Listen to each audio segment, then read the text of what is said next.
क्या आपने कभी सुना है कि कोई मास्टर कॉलेज छोड़कर जेल में पढ़ाने जाए, वो भी तब जब जेल के अंदर बच्चे नहीं बल्कि अपराधियों के पाले हुए छोटे शैतान रहते हों। यह कहानी है एक ऐसे प्रोफेसर की जो दिन भर नशे में डूबा रहता है, लेकिन जब उसकी नींद टूटती है तो बड़े बड़े अपराधियों के साम्राज्य ढह जाते हैं। भवानी का साम्राज्य।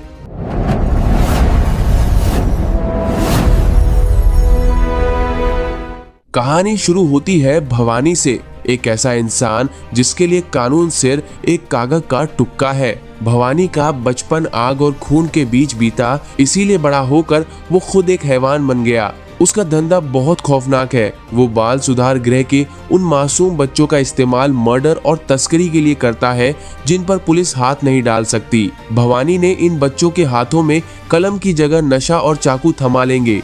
अब एंट्री होती है जेडी की। कॉलेज में इसका स्वैग ऐसा है कि स्टूडेंट्स इसके पीछे पागल है और मैनेजमेंट इससे परेशान। जेडी को सिर्फ दो चीजों से प्यार है, शराब और अपने छात्र। एक इलेक्शन के पंगे की वजह से जेडी को 3 महीने के लिए उसी बाल सुधार गृह में भेज दिया जाता है जहां भवानी का राज्य चलता है। जेडी वहां भी अपनी मस्ती में था, उसे फर्क नहीं पड़ रहा था कि अंदर क्या जुल्म हो रहा है। लेकिन एक रात सब कुछ बदल गया। जेडी की आंखों के सामने 2 छोटे बच्चों की लाशें लटकती मिली। उन बच्चों ने मरते वक्त जेडी को मदद के लिए फोन किया था, लेकिन नशे में चूर जेडी सोता रहा। उन मासूमों की मौत ने जेडी के अंदर के इंसान को झकझोर दिया। उसने उसी वक्त शराब की बोतल तोड़ दी और फैसला किया कि अब यह मास्टर पढ़ाएगा नहीं बल्कि सबक सिखाएगा। जेडी ने सबसे पहले सुधार गृह का सिस्टम बदला। उसने बच्चों को नशे के जाल से बाहर निकाला और भवानी के गुर्गों की हड्डियां तोड़नी शुरू की। जेडी ने भवानी को खुलेआम चुनौती दी